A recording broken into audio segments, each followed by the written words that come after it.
All right. So now we're going to take it up a notch. We're going to try to create something cool. We're going to try to create a design using, again, only a compass and a straight edge. We don't need protractors. We don't need a ruler. We don't need these numbers. We need to be able to take a compass and a straight edge and do something unique with it. So this right here, believe it or not, all starts with that inscribed hexagon. So let's talk about how we can do that. So we're going to start with that same construction that we've done before, placing a hexagon or 6 equally spaced points around a circle. So I'm going to first draw myself a nice circle. I've got a center point there. And if you notice, again, there is no circle in our final product. We don't need the circle. We're going to have to erase it. So I'm not going to do this very dark. I'm going to do it really light. I need the circle. The circle is important for me, but it's not important that my circle be dark. So I'm starting with a circle. There it is. Nice. I've got it locked down. Remember, we keep that thing locked down. We're going to place a point somewhere on our circle. Again, nice and light. And I'm going to do 6 equally spaced points around my circle. Being real careful.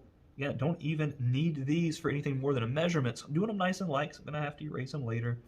I need to be able to see them. I need to be able to find that point of intersection. Helps me a lot to move the paper itself rather than my compass so much. Again, the more careful we are, the more accurate we are at the end as well. So once we have our 6 equally spaced points, it's not even that I need to connect these. Notice these equally spaced points are going to be the points at the end of these 2 triangle-looking things. So my next thing to do is I'm actually going to create these 2 equilateral triangles inscribed in my circle. So I'm going to connect the non-consecutive points, every other. Okay, and for the most part, these lines will stay. We're going to have to erase part of them at the end, but we can make these a little bit darker. But if you're not sure if you're keeping a line or erasing it, if you're just trying to create something or design something, then the lighter the better, honestly. You can always go back and darken it, but erasing is always nicer. It's always a little bit nicer if your lines are light. And so I'm going to draw both of these, because there's also the points we skipped.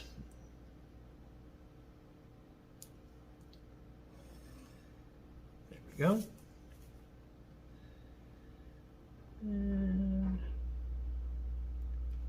what we're doing here is, again, we've got these equally spaced points, and so these are equilateral triangles. They're also inscribed in that original circle. So we've created 2 equilateral triangles inscribed our original circle. I know that's beautiful already, but I mean, think about our end product. We can do something even neater. So now we're again not measuring with anything but a straight edge and a compass. And so we're going to use some of the points and some of the measurements that we already have on here to work off of.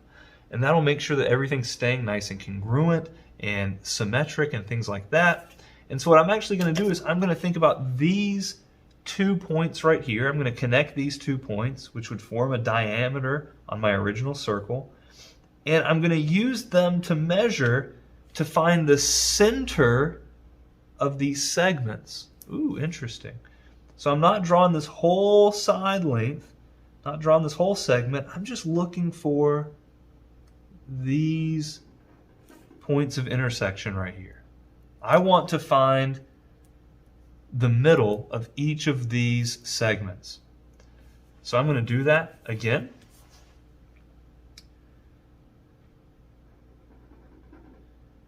Right here.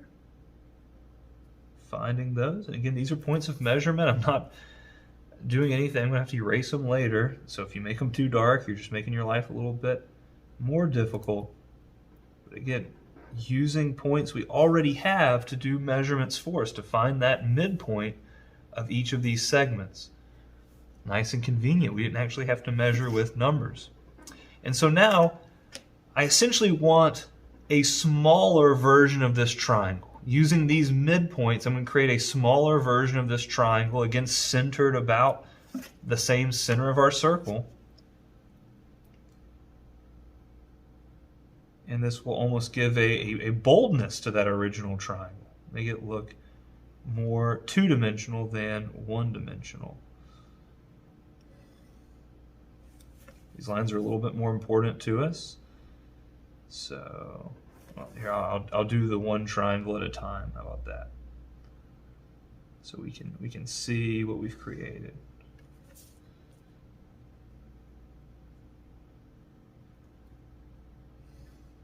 Yeah. So you can see that triangle right there. And we're going to do the same thing for the other triangle, essentially, connecting the other non-consecutive points.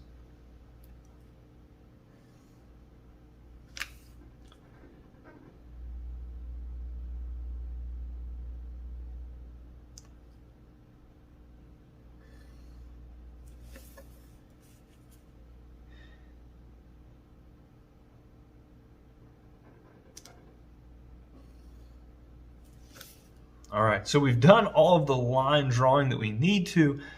Now it's about thinking through how we can take this and take away some things to give us this design right here, so to line it up a little bit better. So to think about first, maybe the triangle that will be, let's see if I can line this up so we can see them side by side. Can we do that? Can we see them? Yeah, we can see. All right. We want to take away this line right here to give this appearance. And we're thinking about this triangle right here kind of weaving in and out. So it's also going to be open right here. It's also going to be open right here. The other triangle is going to do the same thing. Of course, we're going to color it a darker color so we can see it as a different triangle.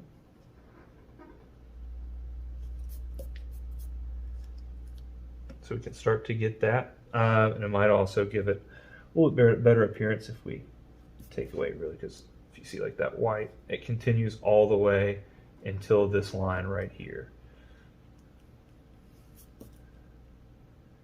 So as we start to take away some of these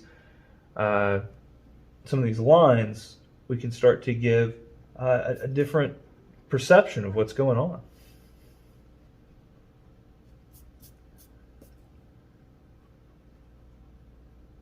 Always remember that the lighter that you draw the line originally, the easier it's going to be to remove later. And then, of course, we don't need our circle that we started with. Of course, we could leave it. That could be a part of our design, but it's not in what we're going for right here. So I am going to remove this as well.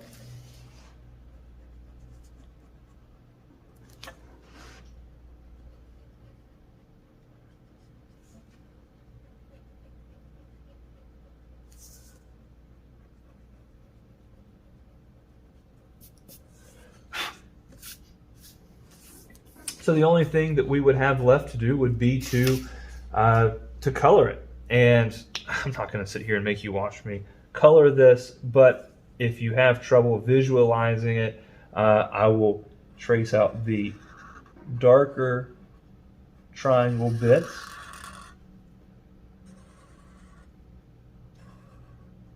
So that is this section right here. The darker triangle continues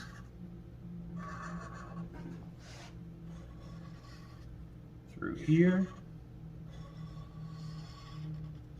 and then it emerges again right here in this section.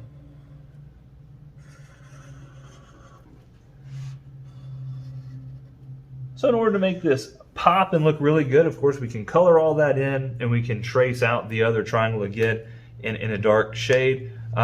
Just trace it out so we can see them both very well. But that's how we're creating this design right here And hopefully you're impressed and inspired to try to do something like this yourself.